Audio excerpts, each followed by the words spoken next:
প্রেমিকের সাথে স্বামীর কখনো তুলনা হয় না। কারণ একজন প্রেমিকের কোনো দায়িত্ব নেই। তাই অনেক কিছু করতে পারে। কিন্তু একজন স্বামীর মাথায় স্ত্রী, সংসার, সন্তান, বাবা-মা সবকিছুর দায়িত্ব থাকে। আর একজন স্বামী একটা নির্দিষ্ট মানুষকে খুশি করার জন্যে চাইলে সবকিছু করতে পারে না। একজন প্রেমিক তার প্রেমিকাকে যতটুকু ভালোবাসে তার চেয়ে অধিক গুণ বেশি একজন স্বামী তার স্ত্রীকে ভালোবাসে। কিন্তু অধিকাংশ স্বামী তাদের সেই ভালোবাসা তার স্ত্রীর সামনে প্রকাশ করতে পারে না। আমি আর আজিজ বের হয়ে গিয়েছিলাম কিছু শপিং করব বলে। এসেই দেখি রাস্তায় অনেক পানি। আসলে শহরে যখন বৃষ্টি হয় তখন রাস্তাঘাট পুরো ডুবে যায়। কখনো হাঁটু পানি, কখনো কোমর পানি, আবার কখনো এত ভয়াবহ অবস্থা সৃষ্টি হয়, মানে অপরিকল্পনীয়। যাই হোক, আমরা চলে যাচ্ছি শপিং করতে।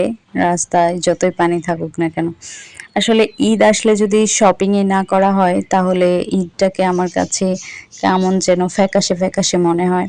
আরেকটা বিষয় কি, আমি একা একা শপিং করলে আমি যাই কিনি না কেন বাসায় এসে আমার ওটা ভালো লাগে না।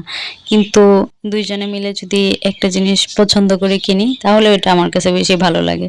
নিজে থেকে কিনলে বাসায় নিয়ে আসলে তারপর কেমন যেন একটা ফিলিং হয় যে এটা ভালো হয় নাই, আর একটু ভালো হইতে পারতো। এই জন্যে আমরা দুইজনেই ম্যাক্সিমাম টাইম যাই শপিং করতে, বা কোনো কিছু আমার লাগলে দুইজন মিলেই কিনি। আর ওরও যদি কোনো কিছু কেনার দরকার হয় তাহলে আমি আর ও দুজন মিলেই ডিসাইড করি।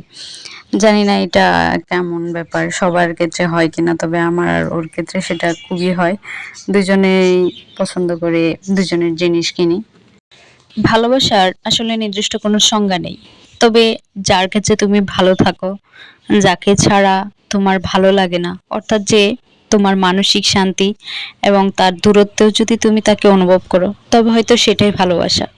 ভালোবাসা কি? ভালোবাসা হচ্ছে শব্দের অনুপস্থিতিতে অনুভবের ভাষা। আমি অনেককেই দেখেছি, তারা তাদের স্ত্রীকে অনেক ভালোবাসে, তাদের জন্য লক্ষ লক্ষ টাকা জমা করে রেখেছে, চাইলে পায়ের কাছে সব এনে দিচ্ছে, কিন্তু তারা সবার সামনে সুন্দর ব্যবহার দিতে জানে না।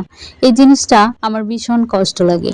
আমার কাছে ভালোবাসার ডেফিনেশন হচ্ছে সম্মান, বিশ্বাস, কম্প্রোমাইজ, স্যাক্রিফাইস।